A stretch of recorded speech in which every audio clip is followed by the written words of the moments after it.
Welcome, everyone, to the Crypto Navigator. I'm your host, Alan. And on deck tonight, we got CypherX. Welcome, CypherX. And we got DJ Jazzy Sean. We're going to have James 68J showing up here in just a few minutes. And a few others are going to be popping in tonight. Blue Crew, if you're in the chat, and I did send a link.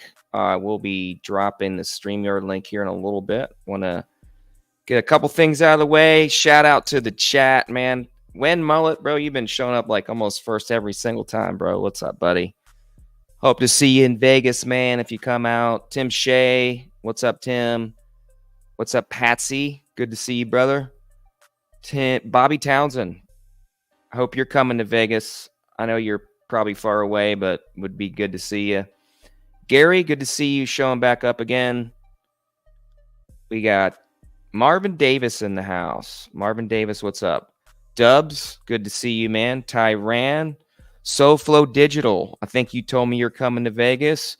Everybody put a 1 in the chat if you're coming to Vegas. I'd like to see you there when I come out, and hopefully it'll be a really good turnout. I think it's going to be a huge, to be quite honest with you guys. A lot of things brewing in the background. We got months to go.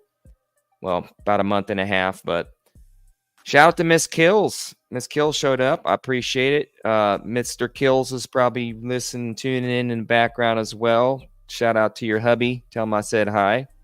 Riddle Me J. I think I've seen you in the chat before. Welcome, welcome. Yosef.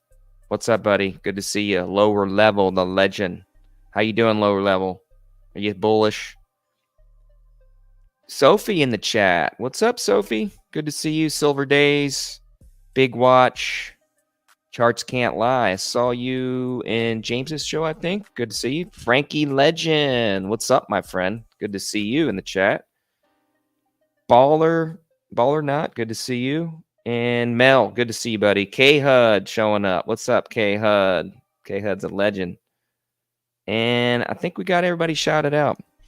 So, lots going on in the market, guys, today. Bullish as AF. I love it. Lower Level. Yeah, Site brought amazing video. Got a huge breakdown today. What's up, GDLT? Thanks for joining us. Yeah, man, there's a lot of things going on. Put in the comments. I want to know. I want to hear from the chat. So put a 1 if you're going to Vegas, and put a 5 in if you think the market is going to keep pumping for the next 30 days without a pullback. And if not, put a 4. I'd like to know. I'm wishy-washy, to be quite honest with you. I hear complete sentiment going one direction and complete sentiment going the other direction. Cyper had a pretty good breakdown today. I like his charting analysis. He's spot on as far as his knowledge. I can't even compare. I'm learning as I go, folks, just like everybody else. But 2024 is the year that I really tighten the knot down and get way more efficient in my timing and focus on getting some of my timing back. I did put donate a coffee up in the top of the corner here, guys. Some of you asked me how you can donate, so I decided I didn't want to do it for a while, but hey, YouTube Premium is not free, and those that want to donate, I am not going to stop you. Believe in sharing is caring, and those that want to do it, great. If not, I am going to keep doing it anyway. So shout out to those that want to support the channel and keep a great thing going as long as it allows it to happen. Appreciate everybody being a part of this team and what I have been envisioned to keep going in the future. And just really appreciate everybody showing up. What's up, G? I didn't get to tune into your channel today, G. I was too busy. Got some things to share tonight, G. What are you most bullish on right now? And what's your sentiment in the market? Yeah, I mean, it's just hard to gauge if there's ever going to be a turnaround. This post-ETF world right now is kind of hard to figure out in terms of trading and, just considering how small the overall market cap really is in the grand scheme of things. But yeah, I mean, I'm obviously the future is bright. I'm always into the ISO 222 cryptos or cryptos with utility. Yeah, and just trying to stack up ammunition for whenever there is a pullback. There's going to be a pullback because they're going to try to, they're going to be teaching the newbies the way of the market and the high volatility, and BlackRock is going to want to take some profits at some point. And I think they've bought more Bitcoin than Saylor has in the past 2 years already. So I'm excited to see what's going to be going on in this space. It's unpredictable, is the way I'm feeling. So just trying to enjoy, building up some fiat and maybe accumulating some gems that I still think are undervalued in the grand scheme of things.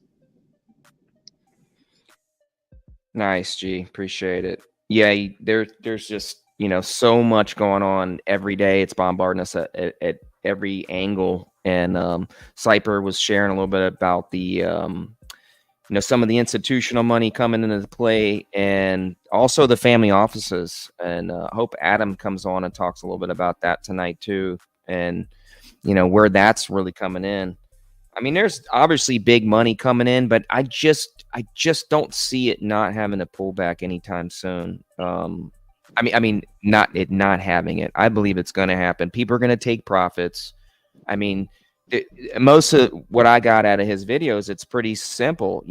At this point in time, up until this institutional buying spree that we're seeing lately, it's just traders trading these currencies and moving to markets. And we're getting this big institutional money now, and nobody really truly knows. Only the people that are in the know.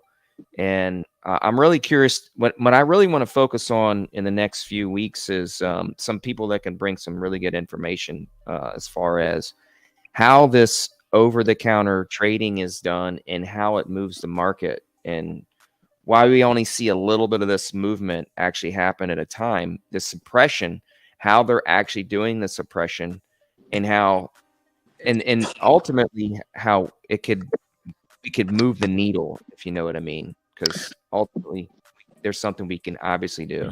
Navigator, I got something to add to what you're saying. Sorry, I was muted for a minute. I was away from my phone. I'll capitalize on both of the things that you said just a minute ago. Is my audio okay? Yes, sounds good. Yeah, you're good. So the first thing that you mentioned when you asked, do you think that the market's going to pull back? I think a lot of it is actually going to result around some upcoming data that we have. We're headed into the almost last week of March. We have the FOMC announcement coming out on the 20th. I believe it's a Wednesday on March. So I think that a lot of the bullish momentum in the market that we've seen, we know, is obviously, of course, due to institutional adoption coming into this market with the ETF. But also it's because of the risk on market mood that we've seen, where, the market sentiment is that Federal Reserve is going to start to cut rates sometime in 2024. And that's been driving greed in risk assets. We've seen the S&P 500 hit new all-time highs this year. We've seen the stock market all across the board, and AI stocks and other stocks across the board bullish. We've seen cryptocurrencies bullish. And this is all under the narrative that we're going to head into a lower interest rate environment in the near future. Obviously, of course, in the crypto asset space, there's been massive amounts of demand for institutional money, right? Where in the video that you were just talking about, hold on.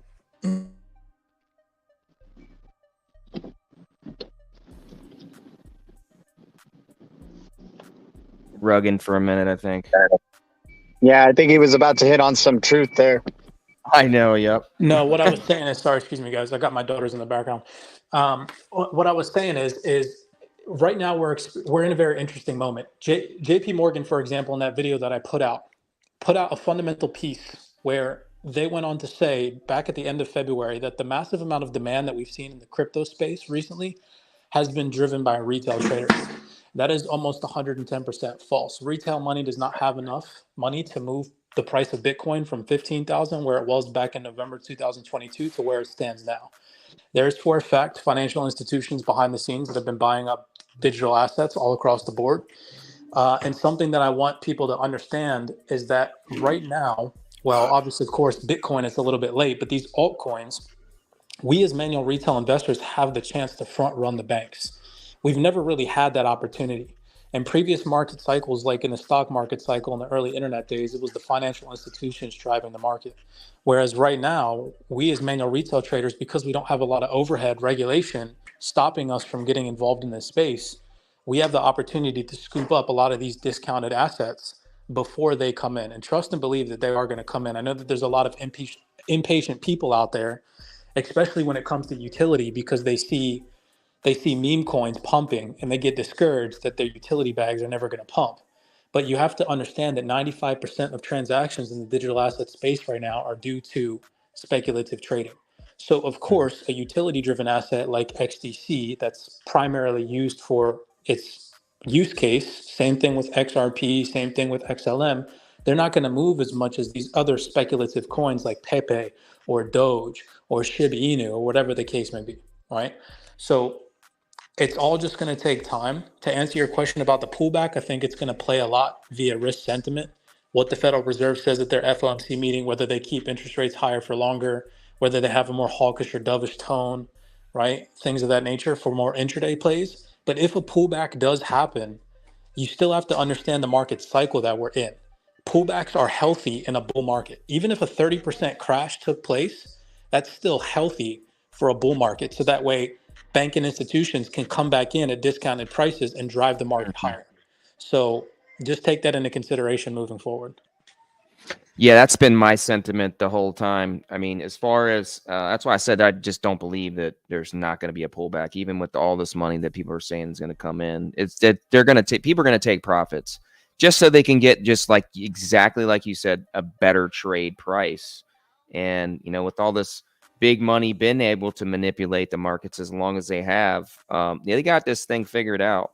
I'm really curious though, if you could allude on one other thing and how we're beating out the bots. Like, I mean, is there better bots that they're buying now? Is it a bot competition? Even with AI moving into space at trading, are you seeing anything like advanced things like that are starting to more or less take over big money players in the industry?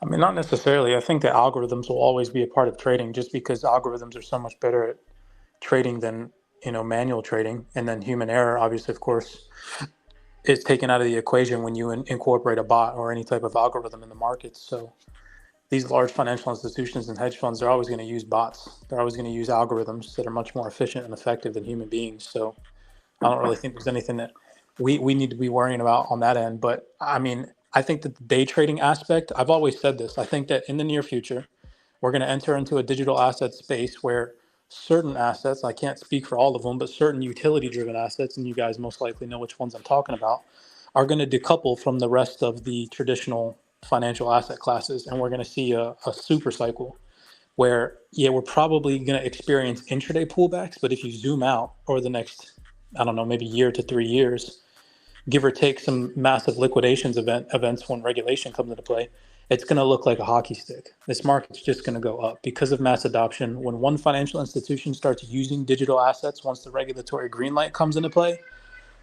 if you read any document, they all tell you this. They all say that once one financial institution uses these digital assets, they're going to have to adopt or fall behind. They're going to have to take advantage of the fast and efficient way of doing things, or nobody's going to want to use their services because there's going to be other services out there that are much more faster and much more efficient. So it's going to be very interesting to see.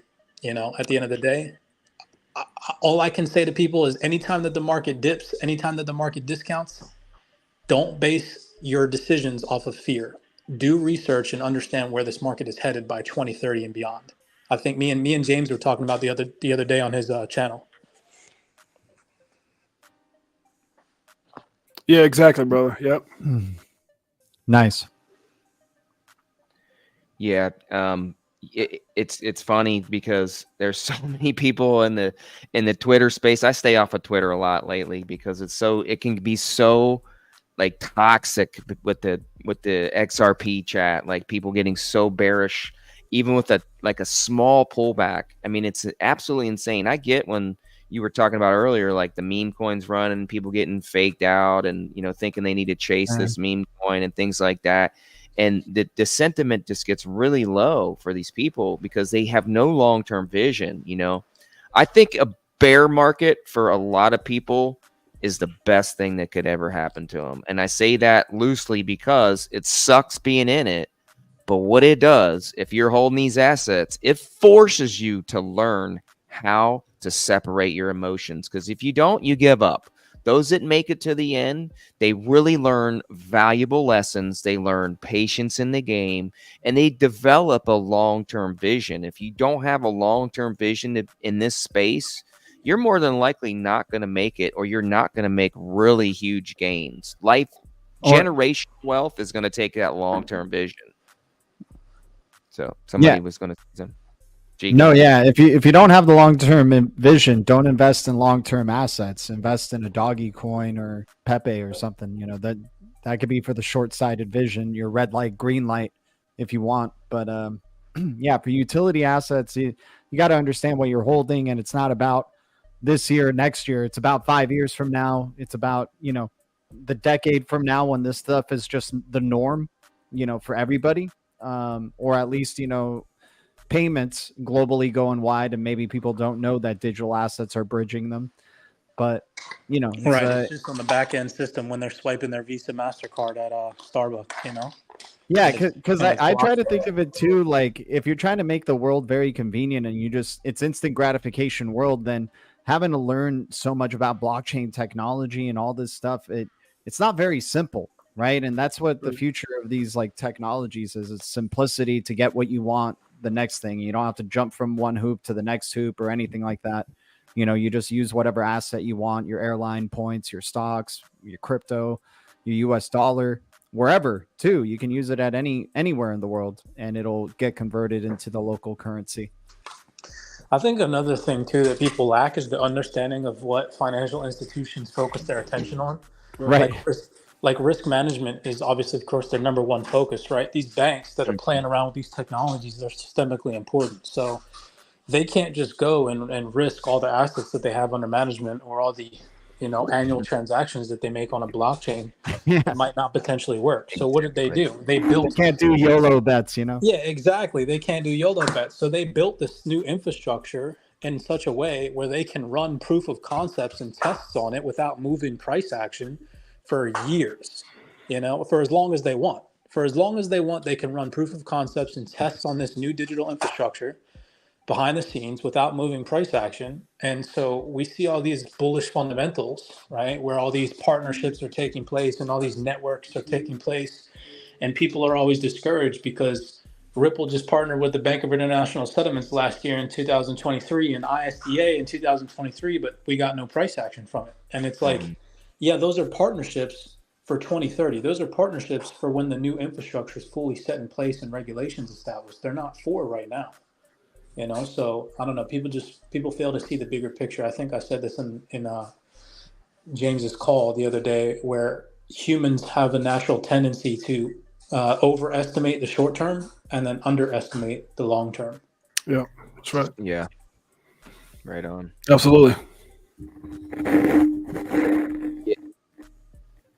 Yeah, the long term plays I was just going to win out. You know, that was always been my focus ever since I got into crypto. I knew it was going to be like a digital bank account that was going to be there for me when I retire, and not my retirement. You know, I honestly personally don't think the retirement program as we have it right now is going to be around by the time I'm ready to retire. So I knew I had to do something. I knew from being more of a type of prepper type of person and being more prepared that I had to get prepared and look really at what was coming in the future, what this new asset class was actually going to do. Was it actually really going to have traction and move forward faster than 2030, and kind of hedge my bets according, and playing it on the safe side, like you were going into asset managers playing on the safe side. That's why I really was super bullish on XRP. I knew if they got sued that they were more than likely going to be around, especially if they had, you know, people like Rosie Rios and, you know, people from the treasury on board. It kind of got the green light for me that I was more than likely. And somebody's got to pause their mic. Got super feedback. Anyway, yeah. So it was an easier decision for me after I learned all that information, and now it's still the same focus. I know that this is eventually going to be what is going to be, used as a bridge for all currencies, and there's going to be several others, obviously, but I know for me that it has the best return on investment potential, in my opinion. So I'm more hyper focused on more of those utility based assets at this point in the game, even though there's a lot of things running. And as I cash out investments, I'm going to be rolling it into utility, as I'm sure most of you guys are too.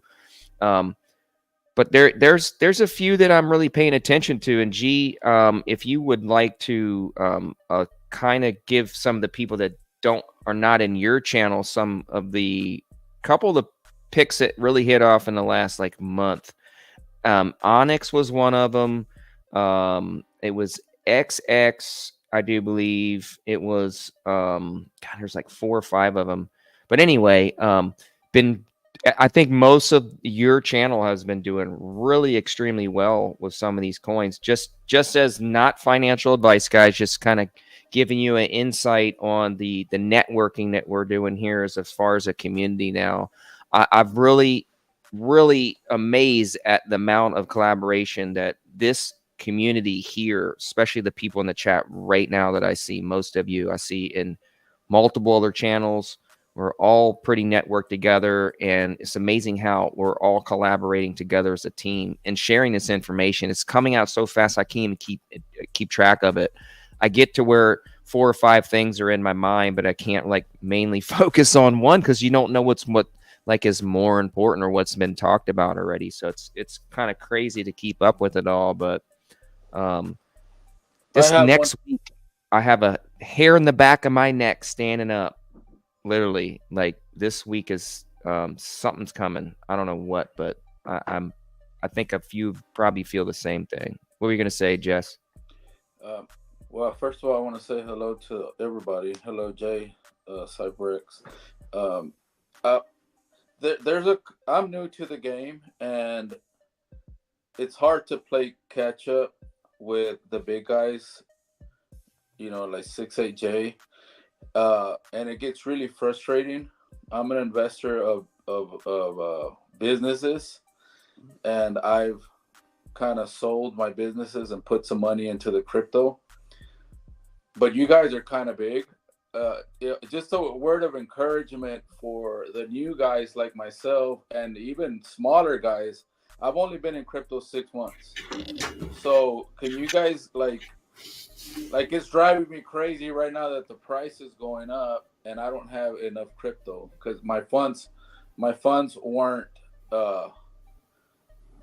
where I wanted them to be when I started into crypto. Now I'm selling my other businesses so I can put all of it into crypto. But just some words of encouragement for guys that are trying to play catch up with you guys, bigger guys or anybody, and just for the real new people that have been in it less than I have, because I notice a lot of new people that are coming in the space. Yeah, no, I think. Can you guys hear me? Okay. Yeah. Yeah. So shouts out to all my brothers, man. Crypto Navigator, CyberX, man. Legendary brother. Much love to him. DJ Jazzy XRP, my boy. GD. LT and Diamond Hand. So you 6-8J. Hey, man, I can't tell. Just call me G. It's all good. Every time I do that, I get stuck on saying those. G.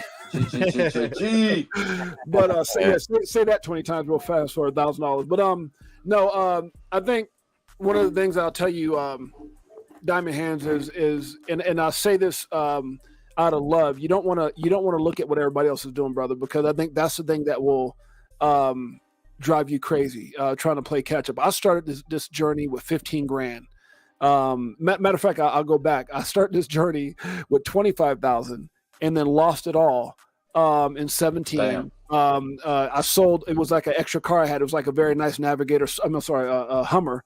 Sold the Hummer, put the money into crypto, and I started, investing with emotions. I was trying to time the top and bottom. I did everything wrong. I was looking at what everybody else was doing. I was trying to compare myself to everybody else's success. I heard people making millions. I want to know, how could I go from 0 to 100 real quick? And with this new shiny thing called Bitcoin, I caught it in 17 when it was up to like 16, 17 grand. It started coming down. Everyone online was saying, buy the dip, dollar cost average, buy the dip. I bought the dip all the way down until I couldn't take it anymore and I quit. And so that's my beginning story. Then once I got pissed and I started throwing some stuff around the house and all that kind of stuff, I came back and I decided to be a student of the game. I decided to implement and the things that I did in business, the same techniques and the same strategies that I used to be in business for over 20 something years that made me a bunch of money and put me on some of the biggest stages around the world. We've gone, so many things. And I'm not here to impress you, but impress upon you. I went into this thing ignorant. I went into this thing looking at the bright lights and the shiny coins. And so my advice to you, brothers, don't be that guy. I learned the hard way. Once I realized that I messed up, I came back with 15 grand. And I started with that, and I was able to turn that into millions of dollars. And I say that very kindly. There's a lot of people who know what I've done, and just like CyberX, I've been very, very fortunate in this space. But I think the one downfall is trying to compare yourself to so many other people. I think you got to get in where you fit in, brother. I would not be selling homes or businesses and things like that. You should only invest, never invest more than you can afford to lose. And I know that's the common thing that people always say. I kind of hate, but it's a true statement, but I don't really live by that as well. It's a cliche. I think at the end of the day, the better student you are, the more due diligence you do, the more you believe in whatever those projects are. I don't know what the projects are that you're in, but let's say it's XRP, whatever, XLM, XTC, HBAR, Algo, whatever due diligence you've done, then that's, you base that information or that belief in that project and let that be predicated off of what you'll invest, if that makes sense. So, but I wouldn't just be out there dumping money into the market, especially not right now when everything's green, everything's way up, because what you'll probably find more often than not is, if we do have a retracement, you're going to be sick to your stomach. You got to have a strategic plan. I always talk about number one, strategic plan. Number two, do your own research. Don't listen to anything that anybody says, including me, right? I might be excited by something, but that's just my opinion, right? My two satoshis. So do your own research. Number three is control your emotions. Number four is, within that plan, have levels of taking profit. And number five is stay focused on your why. Why are you doing this? I always say, if your why isn't big enough, if your why doesn't make you cry, it's not big enough. So whatever that why is, my family, my children, their future, my wife, whatever that is, that's my focus, to not make silly decisions. And so, in saying it very kindly, don't go doing things predicated off what other people are doing. CyberX is ahead of the game. I've been in it a long time. Crypto Navigator, whoever, so, I think that's one of the biggest mistakes people make is you got to get in when you fit in. This is your story, not mine. And I want to capitalize on what you're saying, James, when you get a chance. Yeah, go ahead, Cypher. And so I'll end it with that. It's just this is your story, brother. No one can tell it like you. No one can live it like you. And you got to live with the results and the things that you do. So selling businesses and stuff like that, I'm not going to tell you to do it or not to do it because I'm not your financial advisor, but just be smart in all that you do, brother. And here's the thing. People think they got to catch up. I got into Bitcoin when it was like a few grand, and I've been dollar cost averaging since. I've been able to accumulate quite a bit of Bitcoin, quite a bit of altcoins, but I just don't think people need to be looking at a $72,000, $73,000. There's amazing projects like Velo, SHX. There's so many coins that are almost where Bitcoin was at 0.003, and they jumped on me. So just there's a lot of opportunity, and it doesn't mean you got to go back and hope that you can go back in time with Bitcoin and Ethereum, because there's so many. I always say some of the greatest coins and greatest projects haven't even came out yet, or they're just getting started. And some of the most wealthy people in crypto haven't even joined yet. And that's just the reality of the situation. So, go ahead, Cypher. Yeah. I was going to say, I was going to capitalize on some of the things that you were talking about. But so main thesis right now, so we're going to keep the momentum running, is feeling discouraged. Okay. What everybody needs to understand is that right now we are living through what is called the fourth industrial revolution. And so if you go back and you look at every other major industrial revolution that we've ever lived through and experienced as human beings, obviously, of course, we didn't live through them, but our ancestors and so on and so forth did, previous generations. massive opportunities presented themselves. So right now, if you feel like you missed out on one opportunity, you have to start searching for others. You have to start looking for other things to park your capital in, or look at, again, not financial advice, other digital assets that are still 75% discounted from their all-time highs, which there are a lot of them that provide real value and real world utility that still are. So if you missed out on one digital asset, and I'll give you an example, AGIX and FET just had 1,000% pump from June last year, 2023, till now, when we were investing in it back then. So a lot of people in my community that are coming in now get discouraged because they see a lot of older people in my community that made a lot of money, and they're asking, well, is it going to go higher? Should I continue to buy in when it's above $1, or should I wait? Well, my answer to that is you should look for other assets that have the same amount of value and utility that just haven't moved yet, because they're going to move. So look for opportunity outside of things that you might have missed out on. Don't just stop looking for opportunity because you think that you missed them, because there's so many opportunities. Another thing is education right now needs to be everybody's backbone. I think that a lot of people in this space, where they go wrong is they think that this is easy. I've been in this game for 9 years. I've made 7 figures over the course of my 9 years in this space. I'm a 6-figure day trader actively in this space, and I've lost a lot of money in this space. And I can say that the only reason why I am successful in this market is because I stopped focusing on everybody else and I started focusing on my education. I started focusing on what matters. Twitter and YouTube do not matter. I'm telling you Absolutely. that. I'm telling you that right True. now. You're not going to come. I mean, you could come to my channel. You could come to James's channel. You could come to Crypto Navigator's channel and find valuable information.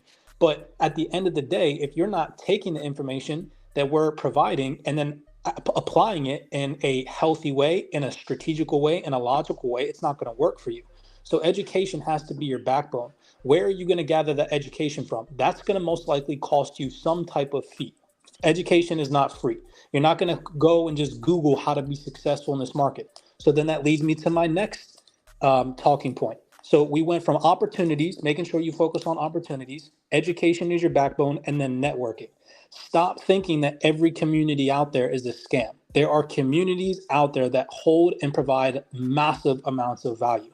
I obviously, of course, put mine at the top of the list. James is definitely a great community to be a part of, or even just communicating with him. Being on calls like this in Crypto Navigator space is a phenomenal community to just be a part of, to just grab a tiny piece of information that you can then take and branch off of. So don't sleep on your ability right now to network. You have to understand that we are a group of about 450 million active crypto users. So yeah, of course you're going to get those communities that always just talk pump and dumps, that always just have these bullish perspectives that are unrealistic. But then when you weed out all that bullshit and you come into a community like mine, you're going to be overwhelmed, because all we do on a daily and weekly basis is pump out valued information. And so take advantage of that. If you can jump into a community like ours, or like James's, or like Crypto Navigators, and be consistent with it, then you need to do that, because that education and that networking will be your backbone to success. You're going to look back in a year, you're going to look back in 2 years, and you're going to be like, dang, I'm happy that I started listening to these people and Right. stopped listening to Twitter and whatnot. And then the last thing I want to capitalize on is having that long-term vision, really, truly understanding where this market is headed, and Right. understanding right now that we're only at $2.5 trillion, right? We haven't even surpassed the last previous bull market cycle high. Mm-mm. So, I mean, obviously, of course, Bitcoin has, but the entire market capitalization as a whole That's is just getting started. I was doing some research the other day, and I was reading a city document, and it says that only 2%, only 2% of global organizations have even started thinking about allocating capital to this digital asset space. That means 98% of organizations, financial institutions, and large market participants like family offices have not even allocated a percentage of capital into this market yet. So Wow. don't be discouraged. I know that it sucks saying this, because you look back and yeah, Bitcoin started in 2008, 2009, but we are early. We're still in a nascent asset class that is unregulated and still has so much more upside. So Yeah. you at the end of the day have to ask yourself, would you feel a lot worse if you missed out on opportunity, or would you feel a lot worse if you took the risk and lost money that you're already willing to lose? Yeah, You get what I'm saying? and let me say this real quick. Everything he said, that's all I got to say about sorry. Everything he said it amazing. But in addition to that, I come from a place where on my show I talk about crypto, I talk about strategy, I talk about all these different things. But I really try to connect with people. And one of the reasons that I'm on this show tonight is because of Crypto Navigator, and his demeanor, what he stands for, what he's trying to do here. I can stand behind that. And I'm gonna tell you guys right now, he's seen me today alone. I've done 3 back-to-back streams. I started at 4.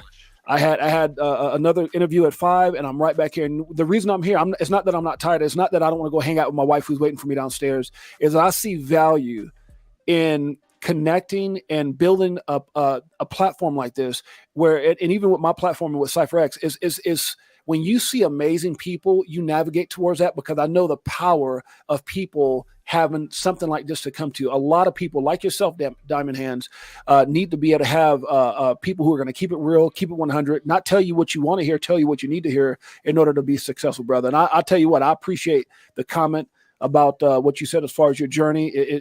There's so many stories, man, of people that I've heard that have sold cars, and I wouldn't recommend no one doing that. But like Edo Farina put himself in a financial free position because he believed that much.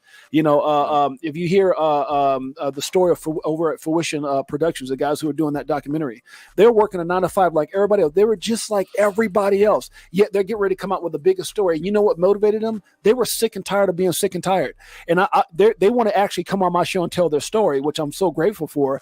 But these guys literally use meme coins, Doge. It popped up to get into Shiba. It popped up. They became wealthy.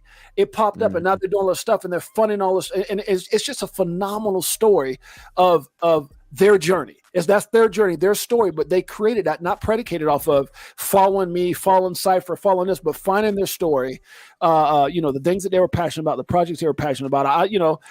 There's people who've done it with Pepe. There's people who can probably do it with Dog with Hat. I'm not saying, and funny thing, I don't have any of those. I have, Shiba and Doge, but I don't have Dog with Hat or Pepe or Shikaka coin. I don't got none of that, but I'm just saying, you got to find the thing that works best for you, bro. I find similar, James, in each of our stories, mine, yours, and then the gentleman that you were just talking about.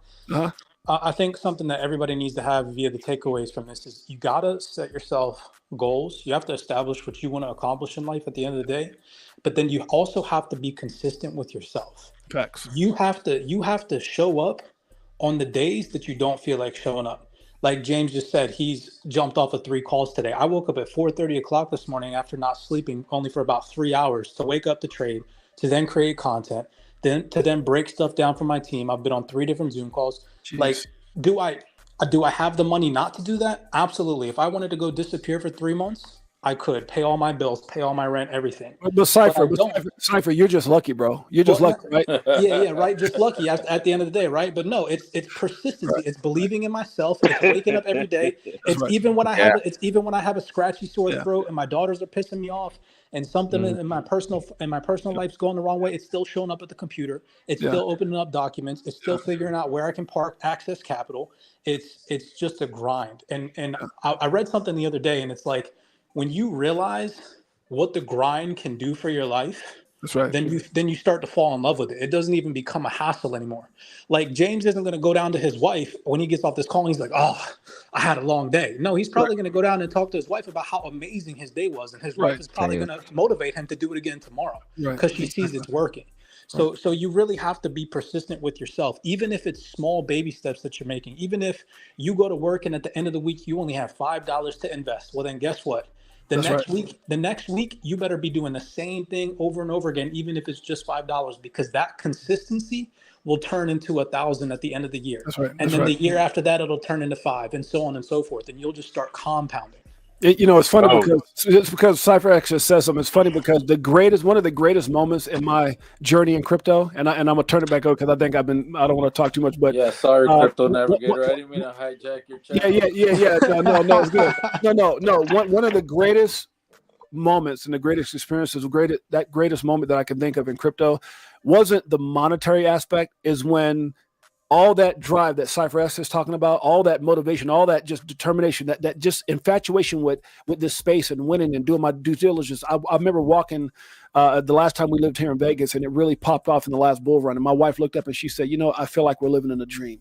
That's that moment. Find that thing, man. Nice. That thing is that moment is what did it for me. That moment. And I'm gonna tell you the second most powerful moment in crypto is the day that Judge Annalisa Torres ruled XRP wasn't a security. That moment, it wasn't about the damn money. I didn't care about the money. I don't care if it went 15 cents. The fact that they were victorious with one of the most solid that moment, I hugged my wife. She started crying because I said, baby, it's not about the money. It's about that moment. So find your moment, brother. Hey, I want to chime in, guys. What's up, 6'8"? What's up, bro? What's up, G? Diamond Hands. What up, Jazzy? No, so it's funny. You guys are telling your stories about your crypto journey, and the funny thing about mine is that I didn't find out about it until 2018. The guy that told me about it, I'm still friends with him to this day. But I started out with just a couple $100, and as I put that couple $100 in, I started studying. Then I had that epiphany moment of what XRP XLM was doing. That's before HBAR came around. Algo or Cardano was there, was on Binance. And, some people talk about how they sold a car. I sold a motorcycle that I really loved, but I hadn't rode the damn thing in like 3 years. It's just been sitting there on the battery charger. And I said, you know what? It's time for that motorcycle to go because there's bigger things on the horizon. I didn't need the motorcycle. I already had transportation. So I sold it for like $4,000.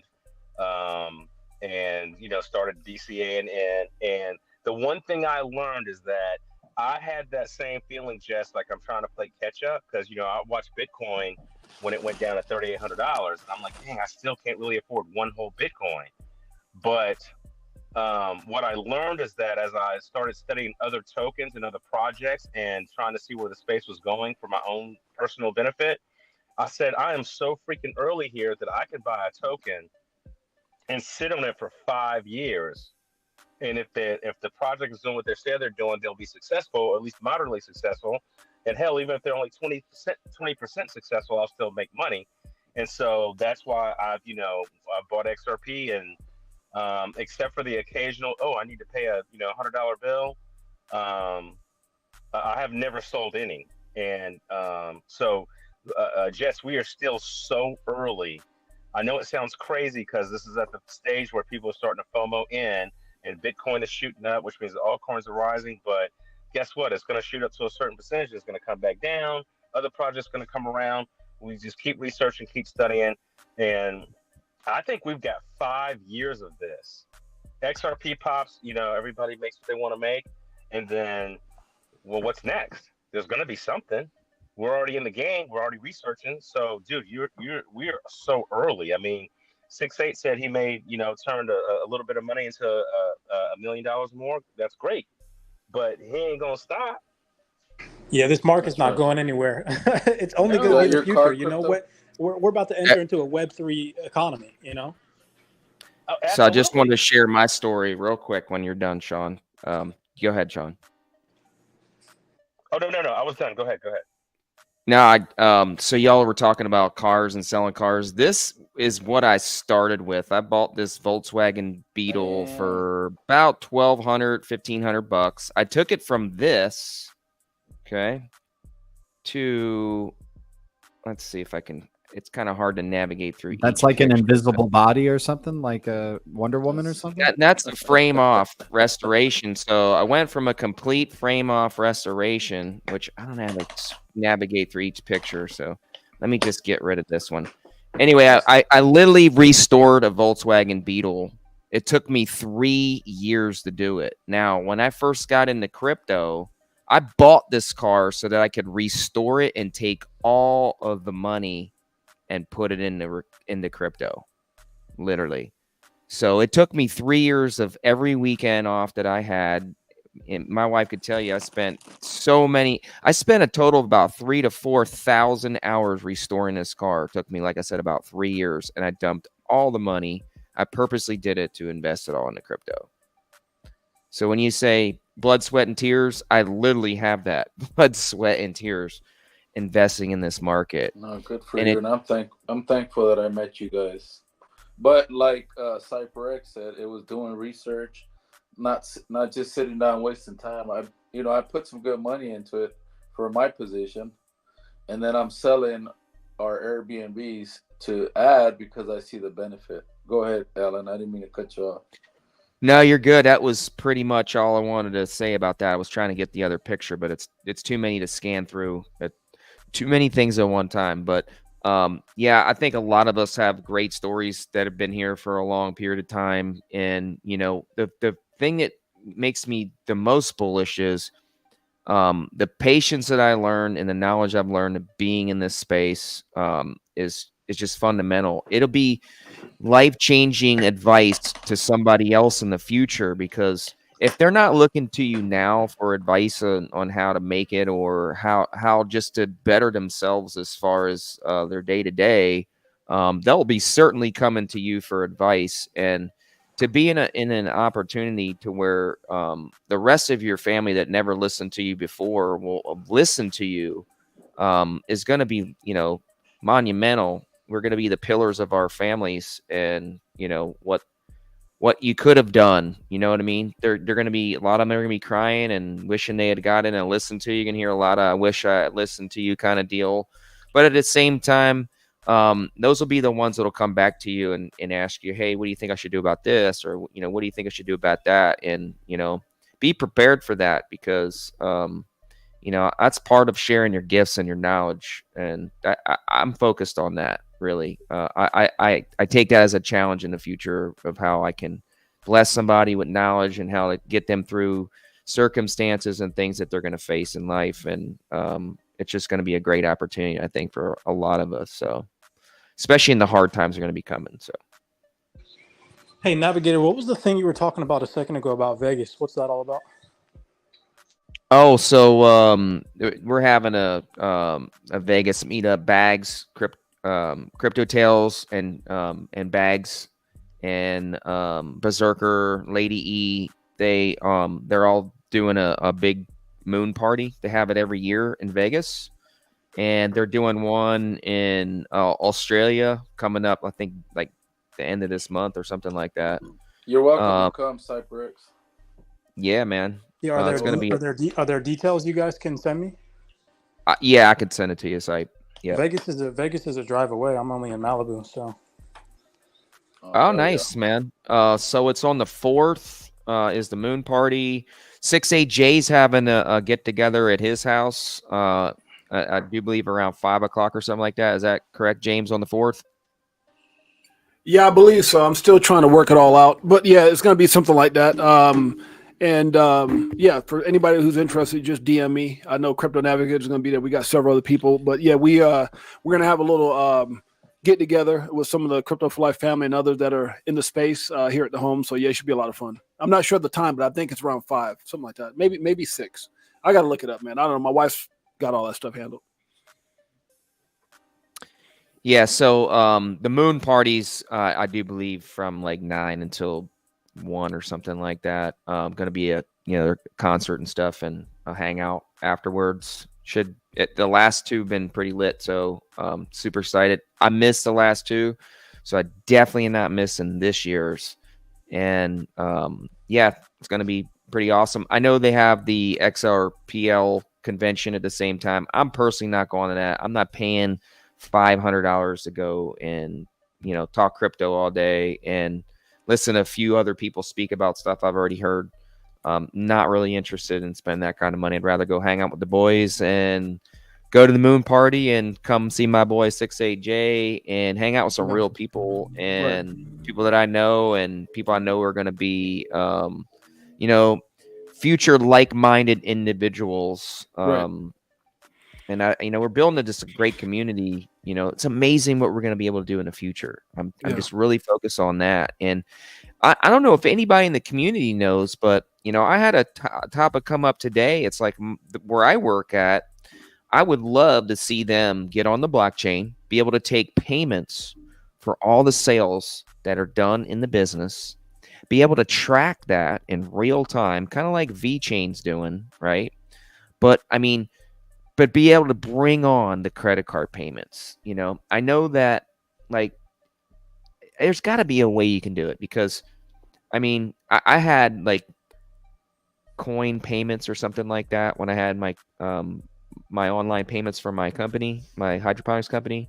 So I know it's there, but it's not really ready for that real switch, because the financial institutions are really hairy on, some will take it, some won't. And if anybody's got any insight on that, of what is working in real time, you can swipe a card, get back crypto instead of fiat, and or settle that and manage that. Am I rugged? Yeah, and so real quick, Marvin Davis, yes, you're invited, my brother. Send me a DM either on Telegram or on X that you want to come. And I second that. Look, Marvin, it's not for everybody. I don't want anyone to feel inadequate because maybe they didn't want to spend the money to go to the actual XRP event. I went last year; it was absolutely incredible. If you want to go and connect and build relationships and just connect with some really amazing people, it really is phenomenal. I think the one thing I would take away from last year's XRP event was just seeing all the incredible people from all walks of life. And I'm talking about everything from your average Joe to celebrities that you've seen on TV and music and everything else, lawyers. I mean, just big time people. And it's just great to be in a place where all these people are really excited and just really just amazing people that support the XRP and the whole movement. So it was definitely worth that. But I definitely think that you can have a lot of fun here without going to that event. Because if you want to know, the most fun I had was at the Moon Party and everything surrounding that. So Moon Party is absolutely incredible. Everyone's just authentically themselves. Great music. They got food. Great vibe. You get to connect and talk and all that kind of stuff and hang out with people. So that's free. And the little get together that we're going to be having as well is people who kind of either part of the Crypto for Life family or some kind of interaction like CypherX or anybody else that was in DJ Jazzy Arc. If we got some kind of interaction and you want to connect, it's a great thing, a great way to come by and break bread and hang out and all that good stuff as well. So no, but yeah, I don't think it's necessary. I'm not going to say not to go. If you can go. And if you can't go, then there's a lot more stuff that you can do as well to have fun and enjoy that moment for sure.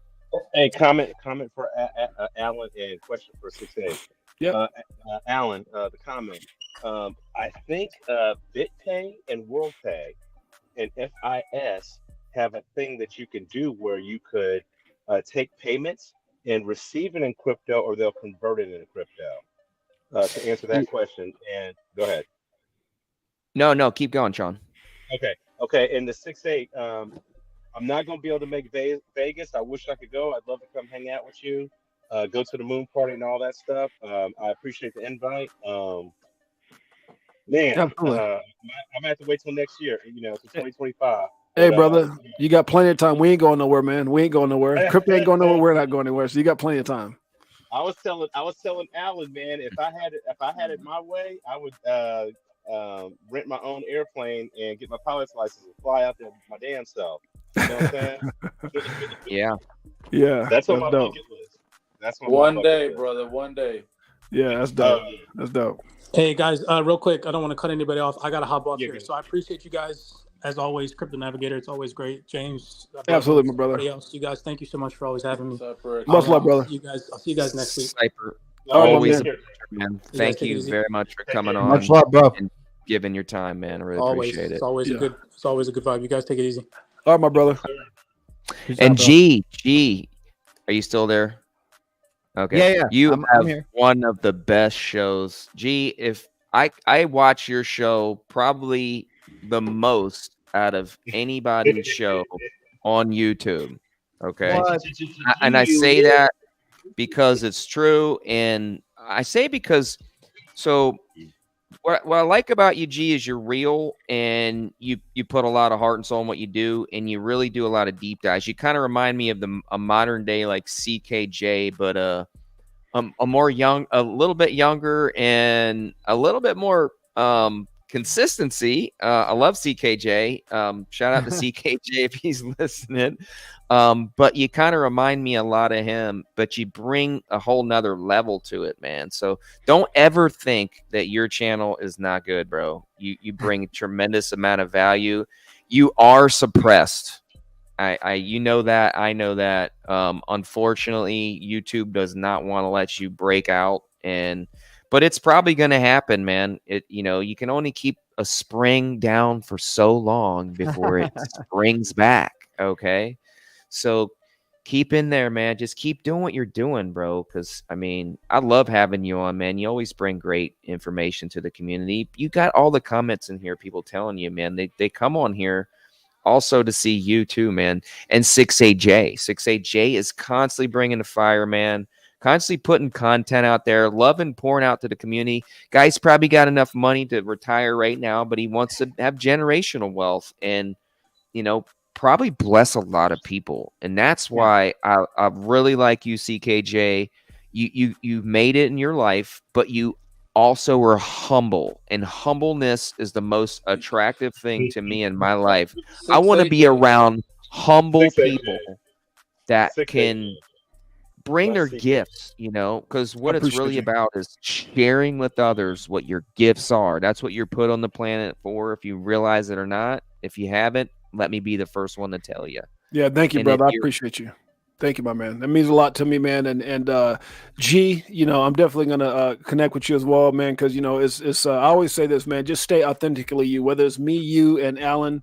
It's funny because I remember my buddy Mike Owens, who's a millionaire many times over here in Vegas, and he said, what is your purpose for your channel? And I said, man, just keep it 100, being a phenomenal outlet to people who are looking for the truth, that are looking for motivation, that need that type of support. But I really didn't have an agenda. And I think just being authentically me now is starting to get traction. I'm starting to see a lot more people try to push the narrative. I've had people like DAI and Lewis Jackson, all these guys saying, man, we want to help you. I mean, you got a great show. And I feel the same way about Alan.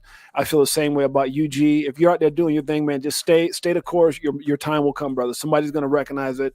And you'll get to where you're going. And I'm still, getting there myself. So that's why I'm here, man. I love that little guy narrative where we're all, trying to make it happen.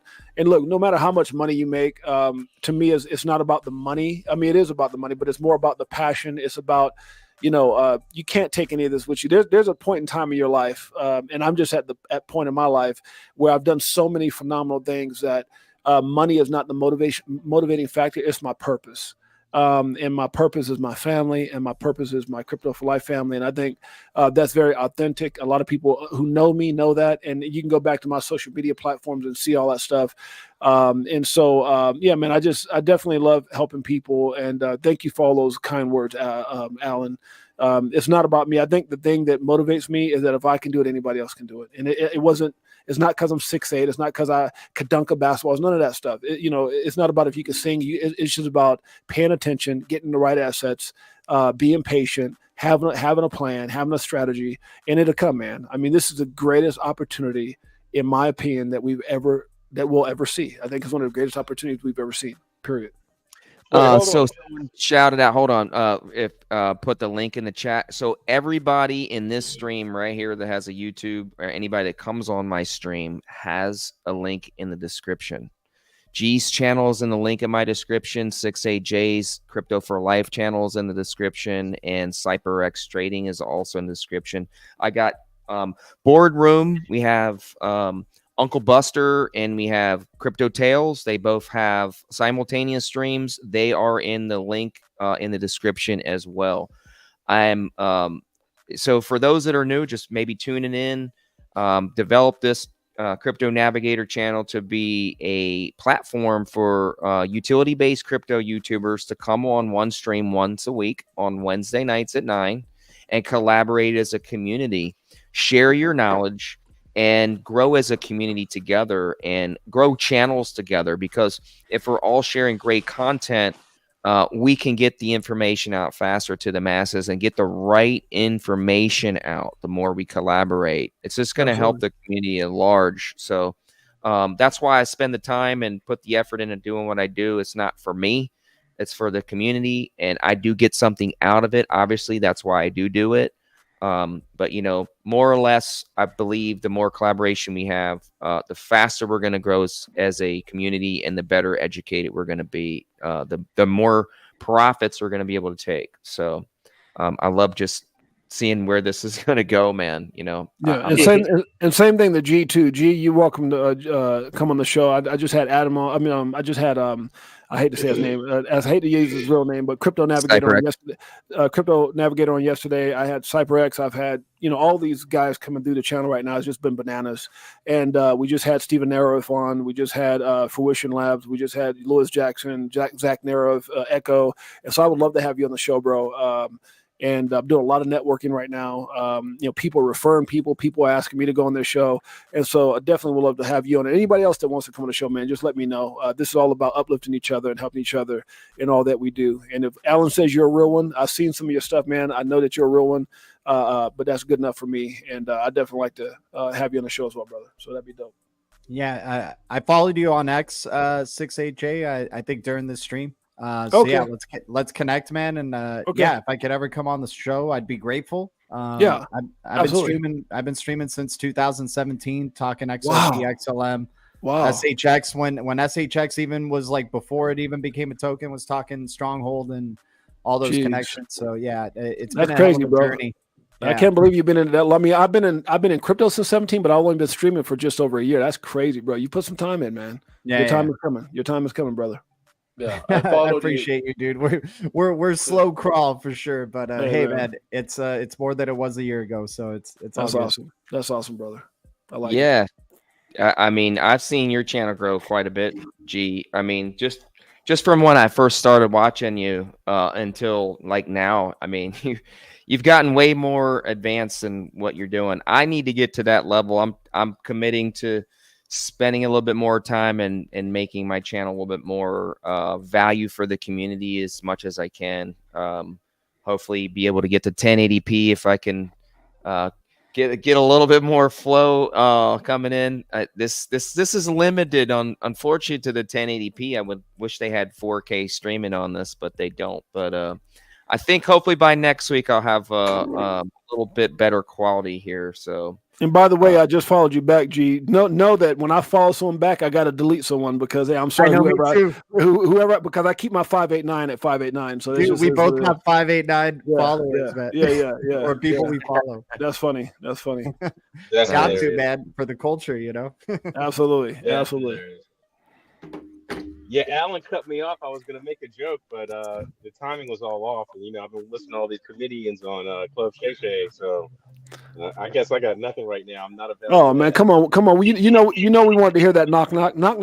Go ahead, Yeah, man. right. No, you said, 6'8", you said you were like, yeah, it's about this. It's not because I'm 6'8", or it's not because I can dunk a basketball. It's that third. And I was about to chime in. I was like, damn, if you 6'8", I can't stand next to you and take a picture. It'll be like Kevin Hart standing next to Shaq. Hey, I get that all the time, man. It's all good. I get it all the time, brother. All good, buddy. Oh man, but no, I really wish I could get out to Vegas, bro. I mean, if XRP went to $5, I could do it all day long. But with some stuff I got going on at the house, et cetera, I gotta, take care of all this stuff. All in time, my brother. Look forward to getting you out here and look forward to connecting. When time permits, for sure. Oh no, the minute I can get out there, whether there's a moon party or not, I'm coming out there. Done deal, man. I told Alan, I said, because I know where he's at and where he lives, and I was like, dude, that'll be an easy trip to go out there just to hang, just for the weekend. You know what I mean? Right. Or a day and a half, and then I'm trying to organize a get together in ATL. Because I'm starting to learn how many people that are in the community that live in Georgia. Right. Try to organize something there so I can be a little more proactive and help out in the community. Because like you said, that moment when Judge Torres handed down that decision, bro, I know what it means to win because I played a lot of sports when I was a kid. I know what it means to lose, which means you work harder. And that win right there, I was like, I was right for 5 years. I was right. They can say whatever they want to say, but we're the only one. Bitcoin got to pass, ETH got to pass. We still got to see how that plays out, but we're the only one. And I'm not some XRP maxi. It's one of many assets. If I tell you how much Bitcoin I had, you'd understand. I'm not a anything maxi. But at the end of the day, that right there put that particular project all by itself. But it also changes the industry. It changes how the industry is going to move. It changes how regulation is going to be set up. So that win was way bigger than what the pundits would say. Exactly. Or Fox News or CNN or CNBC or whatever they do. Right. We know. Our time is coming, and it's brother. cool to know things. And I was talking to Alan earlier about Twitter Spaces or X Spaces, and Rob Cunningham did a show and had Stephen Neri up on. And I was explaining to Alan, because he's not doing a bunch of Twitter Spaces. I said, Alan, Twitter Spaces is so fast that when the whole thing happened with the Twitter files came out, there was this guy on Twitter X Spaces, and I was getting the information 3 days before it hit CNN and Fox. That's crazy. That's powerful. That's powerful. So, I guess shout out to Elon because he had just bought it. But so I feel the same way about the crypto space, which is why, for the most part, I quit listening to Fox and CNN. I would go to YouTube, watch some videos, and like Jess was saying, just to get some intel. But you're right, you still got to do further research. But the bottom line is, right now, according to the general population of the United States, that are 330 million people, only 50 million people use crypto. Guess how far ahead of the game we are? We're like 4 years ahead. And when I understood the history of the .com era and watched things happen from the outside, if I had been involved or maybe bought a little Apple stock or bought a stock in the first search engines like Yahoo or whatever, right, been able to understand the market back then, I'm like, once I realized what crypto was, it was like, oh, I'm not missing this one. I'm not missing this one. I lived with one, and I could have made and I was making money at the time, and I was single, and I had an apartment with a roommate. I didn't have no bills. I didn't even have an Escalade yet. My first Escalade. I didn't even have that. I could have done so much. And so once I understood all that, I was like, okay, this crypto thing, I might be married, might get a couple kids now, might have, be living a regular, middle class life, but I'm not missing this one. Yeah, There's facts. no way. Love it. So what's the thing with the 589 that you guys talk about? 589 was back in before your time, Mel. There was Riddler's. There was a bear Riddler called Bearable Guy, and he released a riddle that said 589 plus end of year, and it got the XRP community all up in a swirl and going nuts. And that's right. It's just been a part of lore for the XRP community for quite some time. So. Yeah, it makes it difficult for me and you, G, because I get so many people that follow me and want me to follow them back, and I'm like, man, you gotta understand, my 589 is tight, bro. Like I gotta go through and really do some head hunting to get somebody out. And what I typically do, because there's some really big people I follow, and I just go and just start deleting people that aren't following me back. So I do have some room, but it's just hard when everybody wants you to follow them. It becomes a little difficult for sure. Yeah, and with X, you want your the people you're following to be like developers or leaders of these projects, so you can see what they're following and exactly. Figuring out the real projects and everything. Yeah, exactly. Yeah. Yeah, it's hard to manage all these things that we have, all these different social media accounts. I mean, between Twitter or X, X, YouTube, all the other platforms that everybody's using. It's amazing how you can kind of manage them all together. For me, it gets a little challenging because I'm a little older than some of you guys, so right. I don't have the patience, to be quite honest with you, or the time. But it's I'm just hoping Elon comes out of nowhere and acquires YouTube, acquires like all these main, let's just have one social media hub, like let's stop having all these different places, Yeah. Hey, he's been hitting on the X, man. That's coming. He didn't buy X. XRP is the cross-border pay, or the bridge for all payments. What if X.com is the bridge for like everything else you need in your life or whatever? Freaking shopping, AI, you name it. Get a car on X.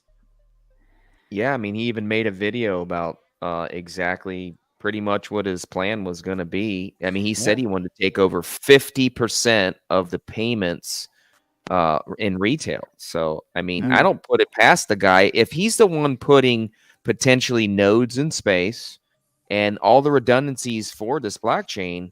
Why would he not be the one of the major competitors in this marketplace? You know, and I think he's going to use XLM, but could be something else. But I would like to hear some hypotheticals. What would be your number one?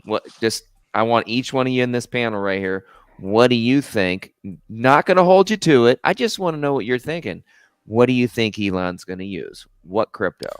You go G, because you talked last, and then Diamond Hands, Apex. What's up, Apex? 6-8, then Jazzy. Oh, okay. So I think he's going to have like an X wallet, and it'll allow you to have any cryptos that you want on there, and you'll be able to transact with the X wallet across any X accounts, send them whatever a value. That I'm trying to imagine, like, if he doesn't get strict to one crypto or another, right? If I had to pick it would be an X crypto. Stellar definitely seems like it has the logo for it to complement the X logo for X.com. I'll throw just an unknown crypto out there outside of the obvious XRP. I'll say XX Network. David Trom created eCash back in the 90s. Has created a CMIX network, is collaborating with the BIS and Bank of International Settlements and the Swiss National Bank on privacy-focused CBDCs. So maybe XX Network could be hey, have privacy on your X account. Why not? It's the only crypto that gives you that. Why not? Does that meet? So just to go back before anybody else answers, does that have the new clawback feature addendum ready to be implemented on that blockchain? Because that is very important, because that's going to have to be implemented. Because in order to do 50% of the payments, and still we're going to have we're going to still have banks involved. We know this. Banks aren't going to go away, right? And so they're wanting that clawback. Does that have any of that compliance scheduled for, like, what we have coming on for the XL30 and then soon the 40 to be coming online? Does it have that, G? XX Network's its own layer one. And it's building a bridge to the XRPL. Chris Larson invested in XX Network. I'm not sure about a clawback feature or anything like that. I'm not too caught up about it because I bought in at 9 cents. It's up at 22 cents. So, I could take profits now if I want to, but I think it's a longer term game than that with the XX Network. I mean, yeah, I would love to look into see if it does have a clawback feature, but I think this is a major player in the space regardless. And I would like to speculate in that direction just because it looks like there's a utility there. And it looks like it's the next Monero, like the upgraded version of Monero, in my opinion. I like that. Privacy is going to be an important factor with all these cryptos and digital assets. And I think WorldCoin saw that by investing into the XX network. I think Ripple saw that with Chris Larson, and hence why they're building a bridge to the XRPL with the XX network to give them on-demand privacy as well as the on-demand liquidity. So I'm looking forward for more cryptos realizing, oh snap, if we don't have privacy, we don't have anything really in terms of being a payments vehicle. So I'm looking forward to more blockchains like collaborating with the XX network and two major ones already with WorldCoin and XRP. That just gets me really bullish to see what's going to be the next ones down the pipe there. And by the way, with WorldCoin, that could be a contender for the X.com crypto as well. It got released the same day that X.com was announced. The transition from Twitter to X.com, WorldCoin was released that same day. Didn't they give a giveaway of thousands of people stood in line for like days to get that for free? Yeah. I bought it at $1. I bought like $100 worth of it at $1 or so, and then just let it ride because I don't like throwing in on cryptos that are super new right away, like a bunch of money. But I threw in 100. It's now like close to 1,000, which is good. But I wish I would have bought more at $1 if you would have told me it was going to go to $10 last July. I wish I'd listened to you on SHX last year. Wish I'd have bought a bunch of that. Yeah, man. So Mel, I know you're new in the space. What do you think Elon will use? And then Apex after you, then 6-8 and Sean. Yeah. First of all, yeah, that was me on the DM issue. 6.8. It was before I asked you about the 5.89. So if you don't have space, I'm okay. No, I just DM'd you, brother. I just sent you a DM. Yeah. Yeah. I just got it. So that was before I even asked about your position on a 5.89. Thank you for adding me. You're welcome, my brother. I think Deutsch. I mean, just from what I see on X. Good answer. Yeah, I think Deutsch is going to be his. It's always been, and I think it's. I mean, that's what I think. Yeah, but is Doge? So not to be devil's advocate, when you say that. So is Doge going to be able to handle the volume? Is Doge going to be? Well, I'm not asking. I know you don't know. I'm just asking like anybody that's like listening and hearing. So I'll be devil's advocate for a few of them that I don't think will obviously make it as far as that goes. It's got to have some kind of settlement mechanism. It may be used as like a payments, but there's got to be the bridge has got to be more than likely something that all these institutions trust. All these big players in the game, I don't know if they really trust Doge. There's no real fundamental history behind it other than it being a meme coin. So, I mean, going back to like risk and reward, like for these major players coming into space, I just don't think that they're willing to risk that kind of opportunity on a meme coin. But I mean, I could be wrong. I mean, Elon could make it happen. I think it would have to have a settlement layer like XRP as a bridge to fundamentally make it happen. That's why I just don't think something would be in front of that. It would be or XLM. It already has like the fundamental partnership agreements with most of the retail payments already because they're doing all the MoneyGram transactions. But I could be wrong for certain. But that's why I want to hear everybody's opinion. So didn't mean to be devil's advocate. Jess, Apex, what do you think, buddy? Okay. Hey, good evening, everyone. Hope you all doing well. Thanks for letting me jump on here, join a little bit later here. But I'll play the speculation game. G brought up WorldCoin. That's one of the ones I was gonna say, just because, and I'm not super well versed on the coins that are really getting making progress on digital identities.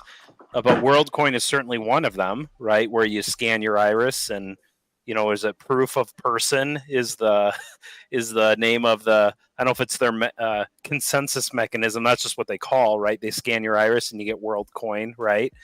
But I'll take a different track.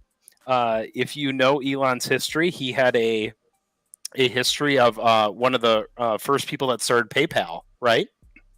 And PayPal allows you to buy, sell, and hold crypto.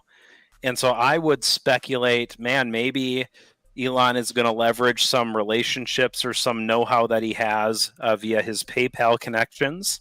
If I had to speculate, I would guess they're going to start with the very liquid cryptos. So again, looking at PayPal has a stable coin. I don't know much about it other than it's closed source. They let you hold and send Bitcoin, Ethereum, Litecoin, and I don't know much about it other than Yo, Mel, we got feedback on your end, bro. Mel, brother, can you? Oh, thank you. Sorry. Appreciate that.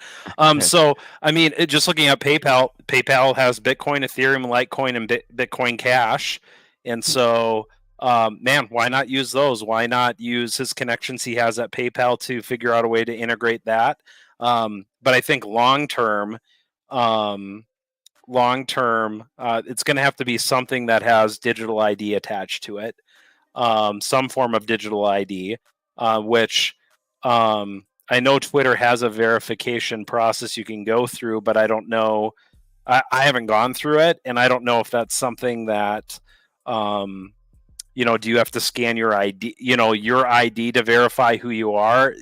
I think that's the thing that's going to be missing for Twitter when they do go live with whatever crypto they have is pretty quickly, I would assume that the U.S. government is going to come down on them and say, hey, how are you? What is your KYC of all of these users on your platform who's transacting in all these different cryptocurrencies?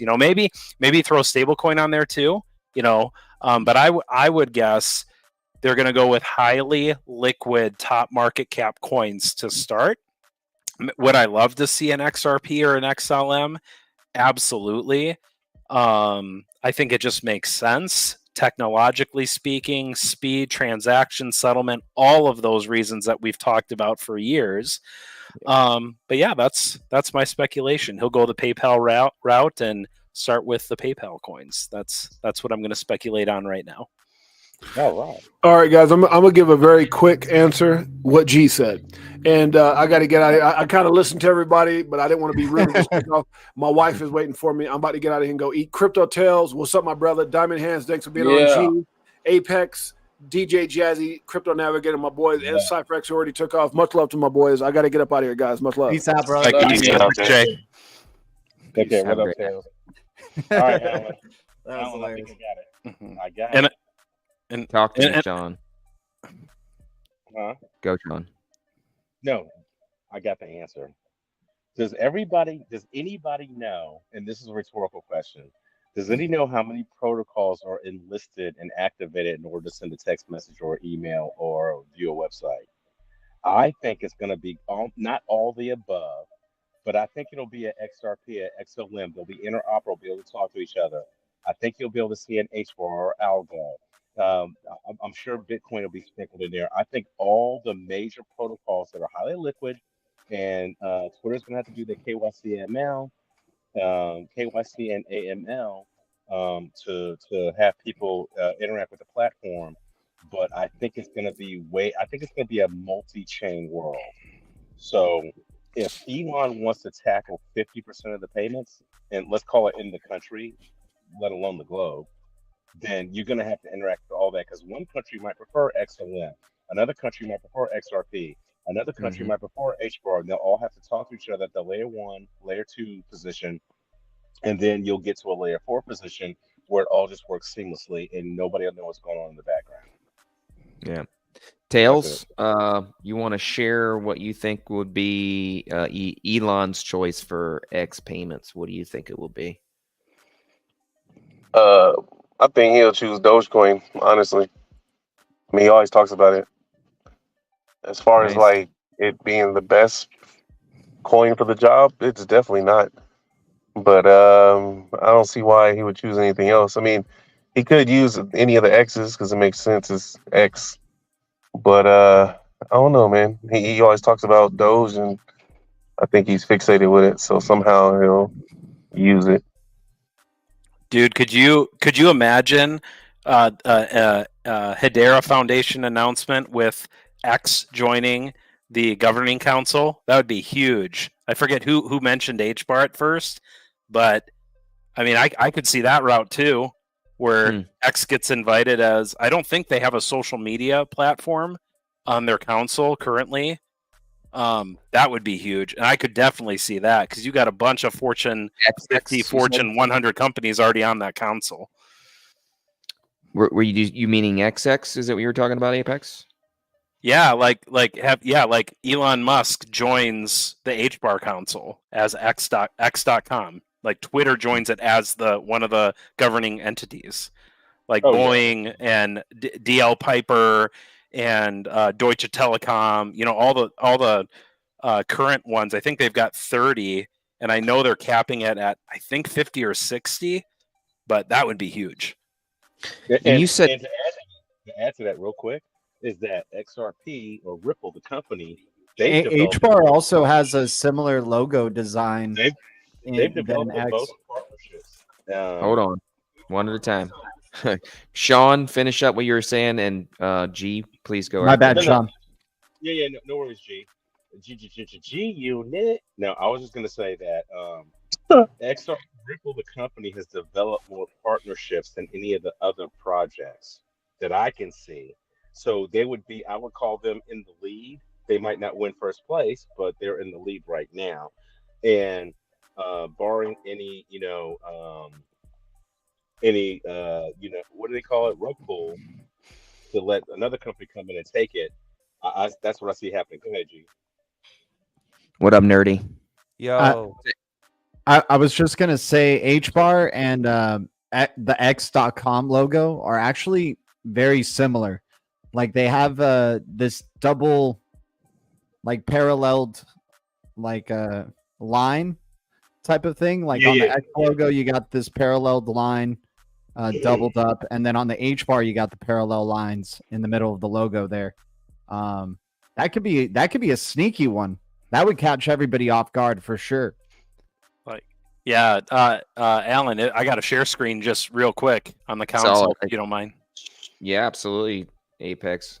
I mean, just like tell me X would not look good as a member of one of these right there. Like they'd fit right in. Oh, Yeah. Amazon too needs to jump in on there, man. And look, they only have there's so many NDAs though. I'm sure something's gonna 7 happen. spots left. Now again, that could change, but as of right now, they only got 7 spots left. I don't know, man. X would look really good there. Stellar. What the heck is with the spots left thing? Really? That says like once it hits 7 more, they're done with the governing council. I think that's from their original white paper or whatever. I mean, they could change it.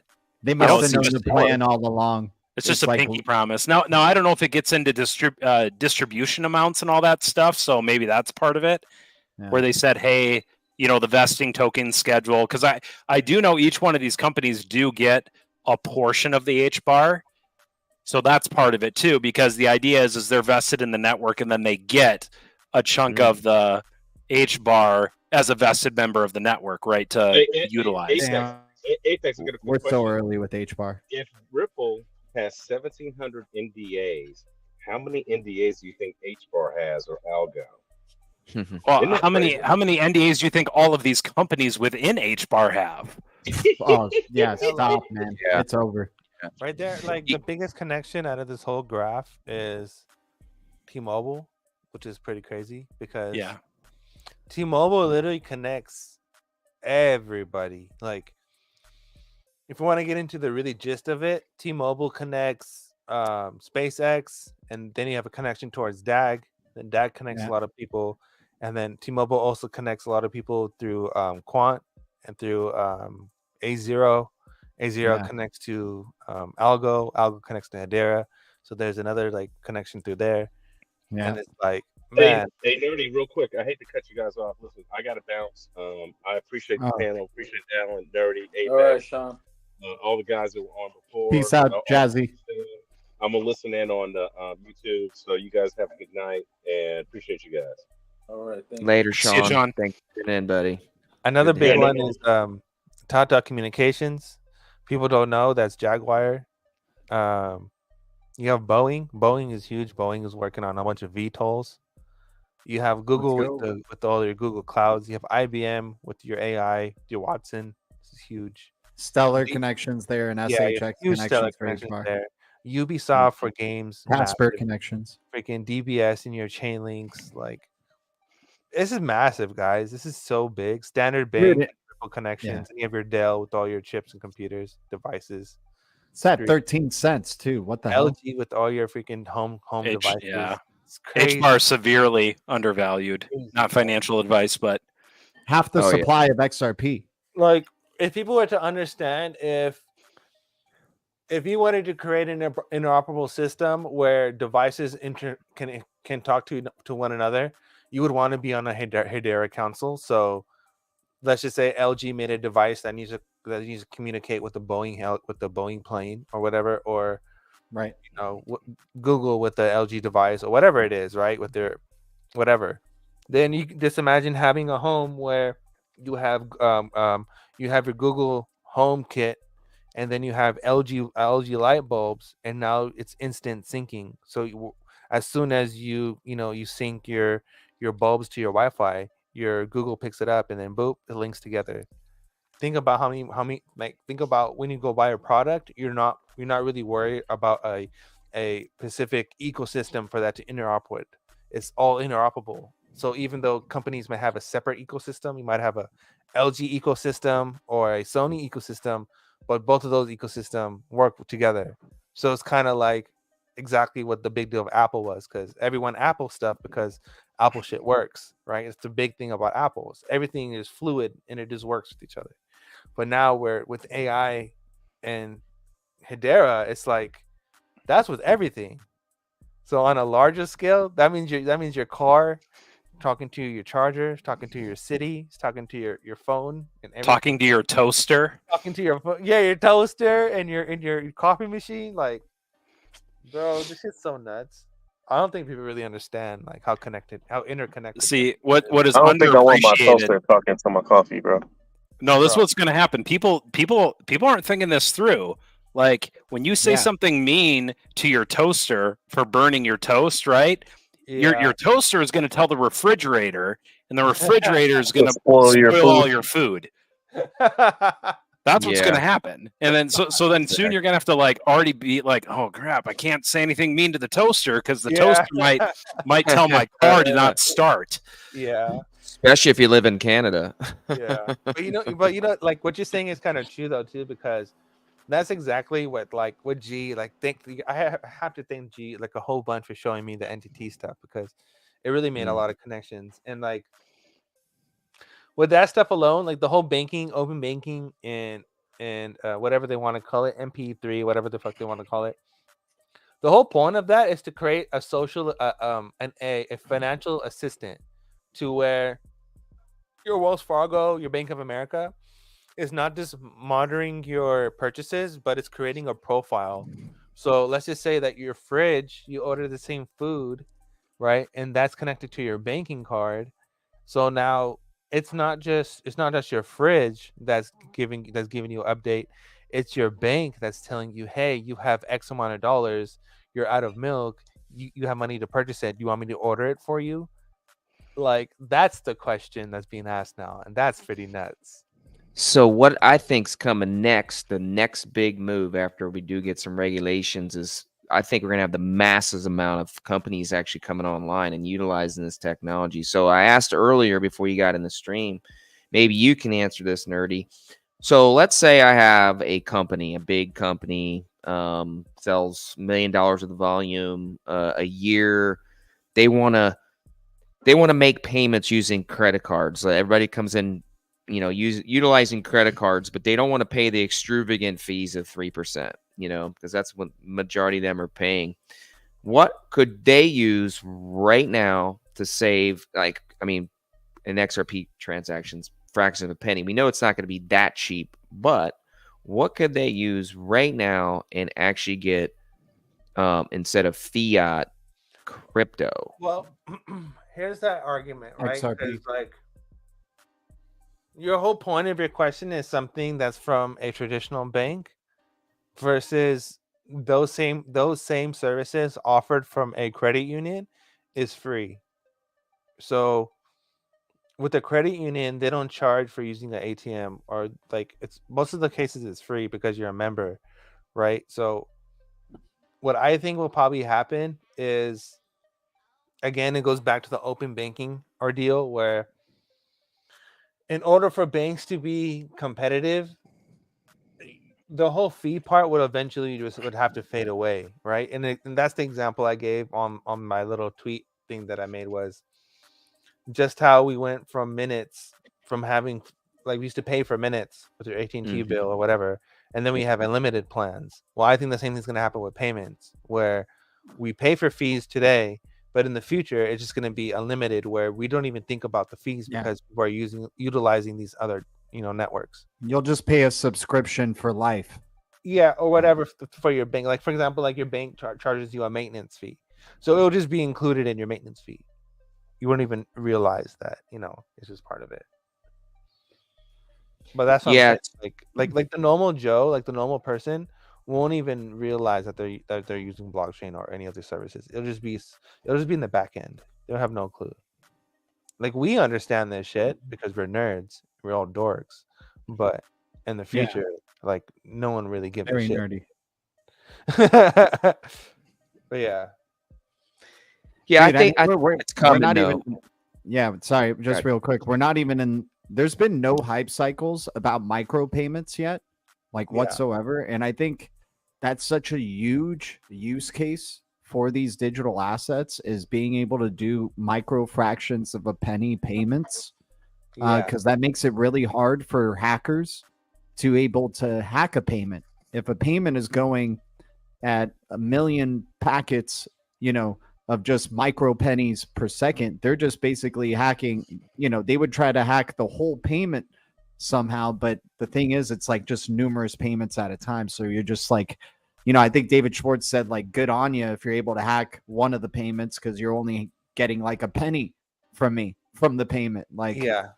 type of thing. So I think there's going to be a micropayment type cycle in the future, and I do believe people will be aware of micropayments. Like, that's going to be such a, because, like, people are already so, like, conscious of their budget more and more daily, that I think, like, certain things with like sub penny payments will be like an attractive, advertising model in the future or something like that. But paying for pace of your attention, time spent, like that movie and time and stuff like Yeah. that. Payments going like that fast in sub penny increments. The biggest use case for micropayments is aid. So this is why I believe that digital wallet is inevitable, because in order for, like, FIS is already working with California to deliver EBT aid and stuff like that. It's like the new portal they made, right? So we already know that like these chains, they're using blockchain. So they're using either Stellar or Ripple, most likely Ripple, because we know FIS is using Ripple. And they're already teaming up with governments to offer their services, right? And they say, hey, it's a new portal, it's a new this, it's a new that, but in reality, it's just blockchain services. And I think that's what's going to continue happening, where they'll just be freaking partnerships over partnerships, bro, and this shit will just blend in so easily, people won't even know.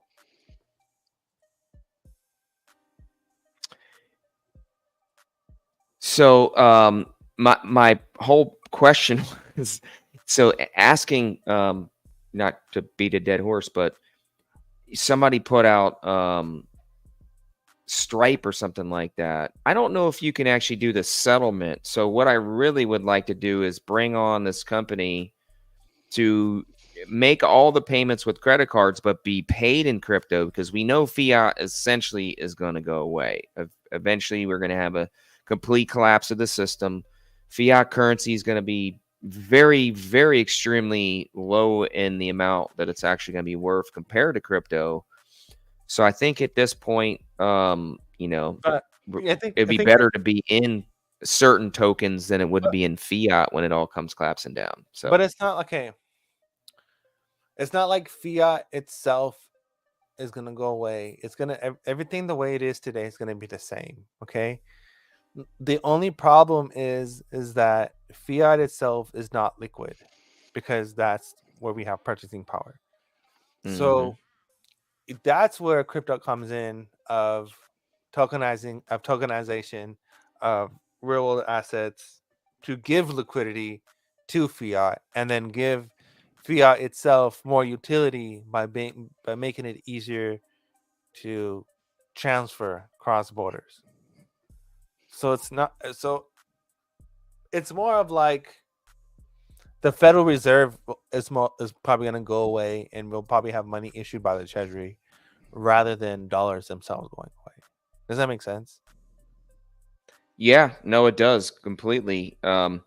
So I know that fiat isn't completely going to go away. I mean, the value of it's going to decrease tremendously.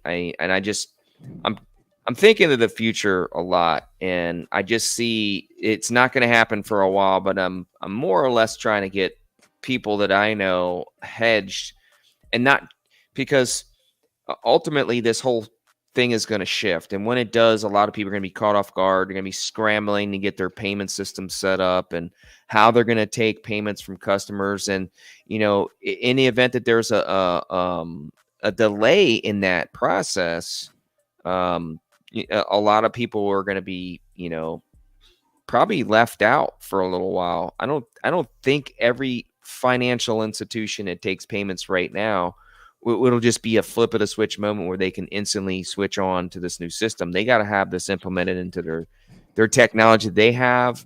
And I know that's going to take a while, but it's going to be very interesting.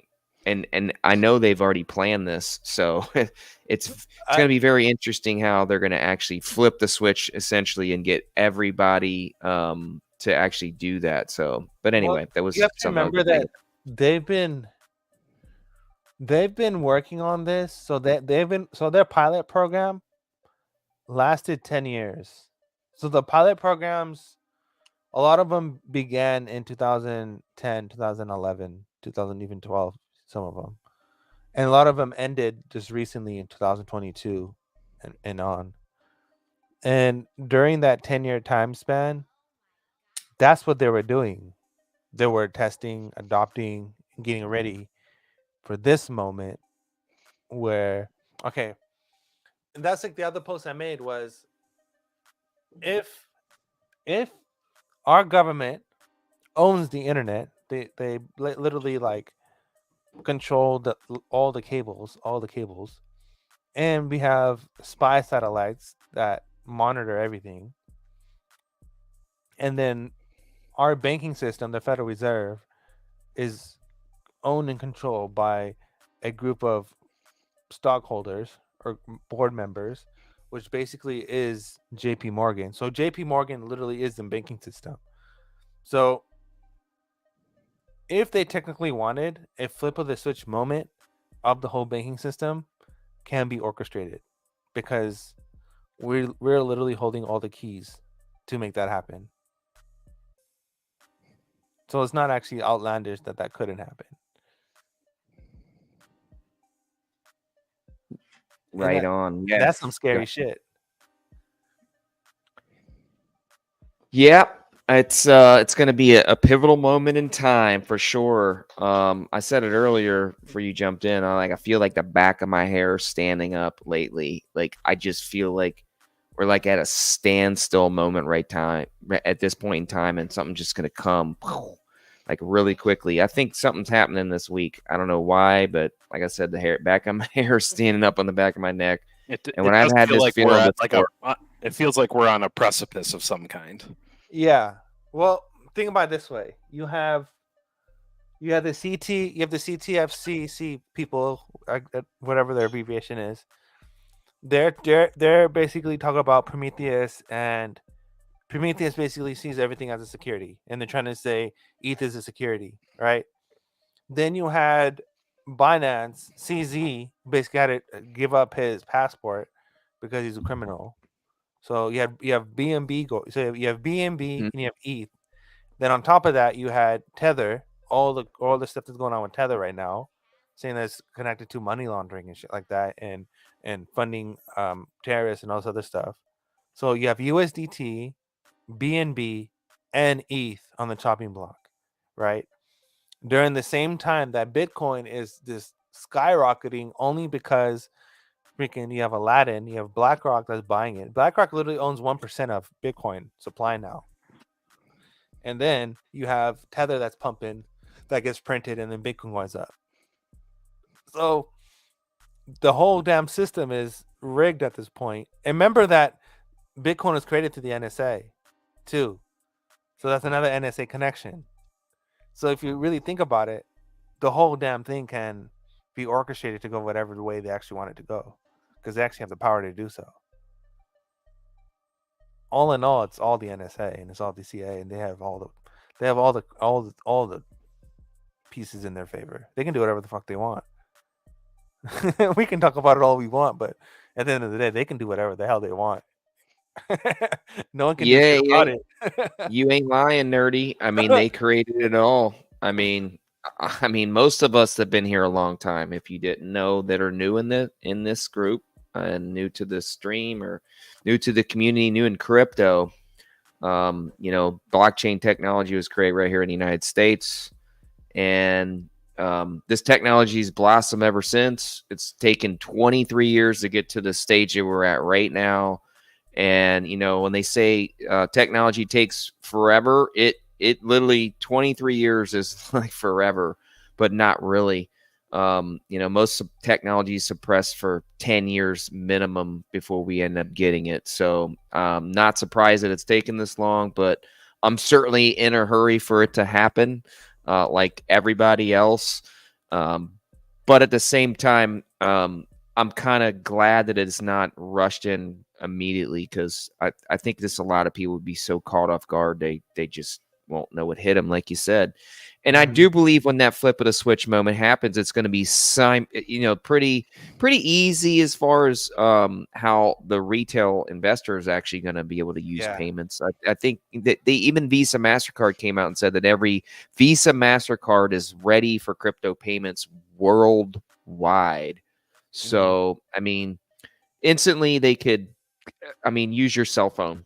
I think that's exactly what it's going to be. Every person that has a cell phone, has a banking system on a cell phone app, will have that option. But the ones that don't, that are using banks and using their old checks, and I mean they're 3 steps behind the rest of us. Well, those are the people that I'm talking about. It's going to be a really extremely hard transition. Remember this, okay? This one is just for Len Mullet, because he said I'm being dystopian, so I'm giving something extra, some extra on top of that. Okay, just remember that DARPA was working with Ripple to create a payment patch, and that is real. Okay? Yep. So, and the chip, the chip, the payment chip. So to think that Ripple is not going to win at the end of all of it is ridiculous, because it's already been pre-planned. If the NSA created Bitcoin, and then DARPA has been working with Ripple to create a payment chip, what do you think is the outcome here? And that's what I'm trying to say. It's like, if you really zoom out and look at it, it's so orchestrated. It's not even funny. So was that OpenCoin that was? No, it was Ripple during that time of that testing. It was Ripple. They used the name Ripple. Yeah, I know that they also had the military information in that chip as well. That's why when people say, "Is it going to be the mark of the beast system?" I mean, it's pretty possible, but everything is there's always a test net before there's the real thing. You know what I mean? The swipe of the hand thing with the payments on Whole Foods and stuff like that, and some of those cashless checkouts was telling me that this is here already. Go ahead. In China, they have the face pay. Yeah. Right. So how do we not know we're not going that direction? I want to give a shout out to my boy Carlos. He's out I don't know if he's in the chat, but he's texting me that he's watching us. Well, Carlos, get ready to pay for something with your face, bro, because it's coming. That's the sign of the beast. It's coming, bro. No one can stop it. It's just coming. It's already here. That's the thing. It's already here. The nice thing is we're here early enough to where we don't have to be a part of that complete system that would be eventually the mark of the beast system. We're going to be positioned well in advance, grandfathered in, I believe. So we're pretty much sitting in the place that we are and accumulating the knowledge that we are, so that we can have that hedge like the rest of the wealthy and elites, that they're not controlled by the systems that the retail investors are. That's why there's accredited investors and there's retail. I believe we're essentially, most of us that are smart enough to hold long enough are going to be in that position where we're just not going to be a part of that complete control mechanism. So I'm really excited about being early, and count myself blessed for actually be in a position of having that opportunity. And going back to the KYCing, the cryptos that aren't, I would like to get a list. So this is a couple things I'm going to work on this week. I'm going to look on a list of cryptos that are looking at implementing type of XLS 30 and an XLS 40, like the XRP ledger is doing. Because I believe that compliance is, they wouldn't be pushing that compliance if it wasn't a reality of what where it's going. You have Ripple with the DID. You have IOTA, which also has their own digital ID structure. You have Alliance Block, which has Nexera ID, and then you have Check, which has Check ID. So there's already like identification frameworks in place, and I think Algo has one, and Stone Seller too. So each one of those have that clawback feature. They all is what have I'm- like a digital identity feature. Okay. Yeah. So I'm definitely going to be trying to make a list of that, and really want to get into how we can. There's got to be a way. I mentioned it several times. There's got to be a way that private ledger information is really. You got to be able to. There's got to be a way to track it. I mean, there's information out there. It's just obtainable. We just got to get it. So I'd really like to see how that actually. Money in the background is actually moving in the markets, and how when the spring does happen, how that's going to affect certain cryptos. I mean, because XRP is not the only one they're buying under the counter or over the counter, so to speak. Exactly. And the funny thing is, I heard just in the last 2 days that a part of this. Well, I'm not even going to go into that. I'll save that for another show. Go ahead, G. Nerdy, you had. I was gonna say that after the show, because I know you're about to close out in a few minutes here, is I can show you how to use the snipping tool real quick. I figured it out. Oh, you got it? Okay. Yeah, but you maybe show me how to tweak it a little better, man. I would like to. Okay. I would. A couple minutes. That would be great, Nerdy. Okay. Cool. Yeah. Yeah. So, guys, just give you a heads up. I try to keep it around 2 hours, hour 30, somewhere around there. Tonight I'm planning on doing the full 2 hours. I appreciate everybody in the chat, man. We got 113 watching right now. Super excited about the numbers. I really appreciate everybody showing up every week and being a part of the community. Guys, your comments are just incredible. The amount of people that are in here with knowledge, it just impresses me, man. You guys are as big of a part of this as the YouTubers that are great that come on this channel. We are a collective. We are here to learn from one another and share. And I really, really appreciate when you do share your knowledge in the comments. So some of you like to make jokes and fun around. It's all good. I totally understand, and I'm cool with it as long as you guys keep it respectful. I'll be super happy about it. And go ahead. One thing I want to add real quick is something that I found out is that very interesting. Crypto.com is working with DARPA. So really, yeah. So if Coinbase wallet goes away, understand that Crypto.com is not going anywhere. Wow, yeah, Nerdy. I thought that was really interesting. Yeah, that's very interesting because I got wrecked on Crypto.com in 2021 because I sold it thinking that the Wells notice was going to come out. They had that Wells notice potentially was going to be coming for Crypto.com. So I sold all my coin. I also sold it for ADA around the same time because those two were the one that were, potentially going to get a Wells notice. But you got me really thinking. I've been hesitant on buying Crow because it's so cheap. Not financial advice, anybody. Yeah, I only tell people what I'm doing with my money. What people do with their money, that's up to them. I don't give financial advice. I only say, if you hear me shout out a token, I'm only telling you what I'm buying. You guys do whatever you want, and don't take advice from anybody here. Do your own research. Nobody here is giving financial advice. We're only sharing what we feel is best for our portfolios and where we think this market is going and where the adoption is going to happen. So, but anyway, keep going, Nerdy. Shout out to Riddle Me Jay. Appreciate you, bro. Yeah, bro. It's gonna be so cool. Later. Yeah, I'm super excited about where it's going to go in the next few months, man. This is it's getting interesting. And we haven't even really seen major price action like we're supposed to in a crypto market. So, I mean, if if we're seeing numbers like this, it's going to be very exciting where this is going to go. And I'm sure the pullbacks are going to be huge if people are going to be cashing out BTC.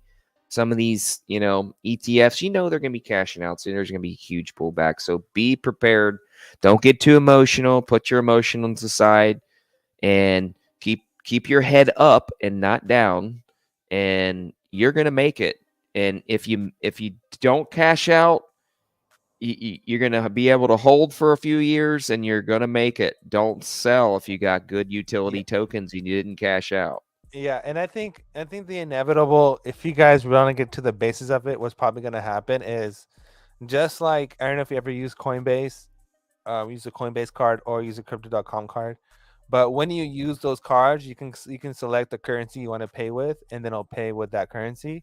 I believe 100 and bazillion gazillion percent that's exactly what banks are going to go towards, where you can hold a whole bunch of different currencies from a whole bunch of different countries within one banking app, within one wallet, and you just go into your app and you just switch what currency you're going to spend, and then you just use your card and just spend it like that, or Apple Pay or whatever your card's linked to or whatever.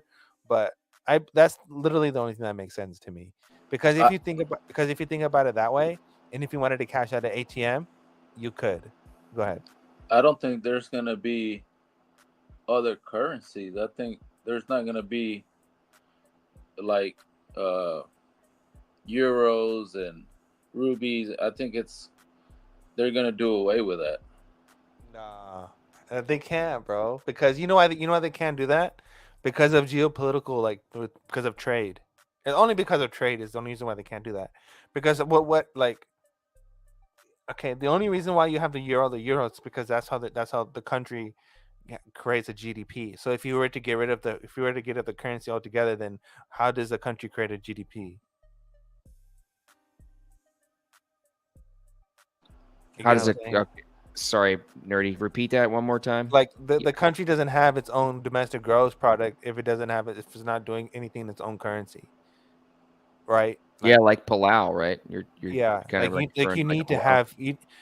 That's why you need fiat. It's for global trade. That's what makes a country wealthy. Well, I mean, you say that, but Palau is using crypto, so they're not using the fiat at all. I mean, that's cool, but Palau isn't a major country.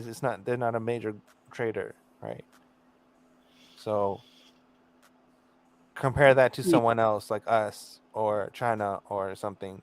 Like China, if China used Bitcoin to trade for oil or goods with Saudi Arabia, okay, that's something to be aware of, but they're not. They're using gold and they're using yuan. So what is that settling on? What is the yuan settling on? Yuan is backed by gold and they're settling in the native currency, but no one knows what kind of architecture or what kind of system it is based upon. It's all a mystery, but but we know that they are trading in the native, and they are using tokenized gold or backed by gold or whatever they're doing. And we know that Ripple tokenized gold back in 2016 with China and Russia, a few others. That goes towards the HSBC connections with Medico too, right? So I think that's part of the NDAs, my friend. Honestly, it is 100%. I mean, 100%. Not financial advice, but I mean, there's a bunch of NDAs gonna, be coming out eventually one day. Well, if you think about they're there for a reason. Like, look at Ukraine. Okay, so Ukraine, the whole system of Ukraine, the DIA wallet and all that stuff, that whole system was created by United States aid. So the U.S. aid created that app and deployed that whole system, right? During that time of that aid, Stellar was huge in delivering aid into other countries in the same region, right? And they're saying that they were testing out something. We know that Stellar and the United States Treasury are working together. How do we not know that Ukraine was just a test pilot?